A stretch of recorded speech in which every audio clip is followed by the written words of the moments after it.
Thomas puffed up Gordon's hill. The end of the rainbow was just over the top. But when Thomas reached the top, the end of the rainbow had moved. "Bother," said Thomas. Thomas had to let some engineers off at the bridge. He could see the rainbow up ahead. Children on the bridge waved to Thomas and called hello. Thomas just chuffed away. "Sorry, no time to talk," he puffed. "I have to find the end of the rainbow." Thomas took the telephone engineers all across the island. Over the hills and through the valleys. All the time he was looking for the end of the rainbow. "Must find the end. Must find the end," he puffed. When Thomas passed Henry, Henry asked him for some help. "Sorry," cried Thomas. "I don't have time to stop. I'm looking for the end of the rainbow." But the end of the rainbow was always just around the corner. Finally, Thomas passed Toby. "Slow down, Thomas," Toby cried. "There's something ahead on your tracks." But Thomas wasn't listening. He was sure the end of the rainbow was just around the corner. And then there was trouble. Thomas hit the telegraph pole, and they all came off the tracks. Luckily, no one was hurt. "Cinders and ashes," Thomas cried. Thomas was stuck. His driver couldn't phone for help. The telephone lines were still not working. Then Thomas spotted Percy far away. "Help!" cried Thomas. "Percy, help!" And he whistled as loudly as he could. Thomas watched sadly as Percy puffed away.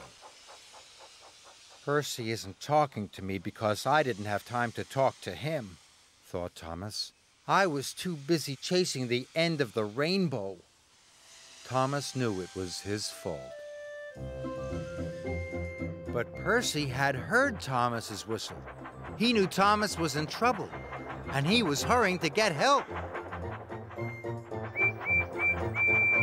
"Thomas is in trouble!" Percy called out as he passed Henry.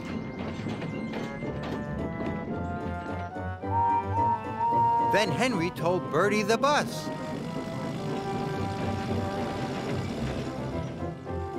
And Bertie told the children.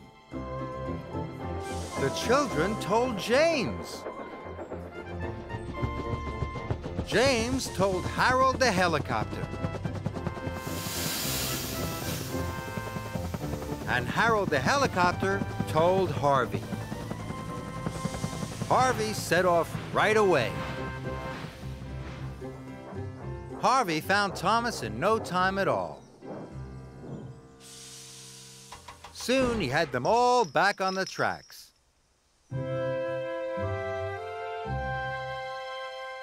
"Thank you for rescuing us, Harvey," said Thomas. Harvey told Thomas how the message had been passed on. "All of your friends have helped rescue you," he said. Thomas was very happy indeed. Thomas puffed along. The rainbow was still in the sky. But Thomas didn't try to find the end of the rainbow. He worked as hard as he could until all the telephones were working again.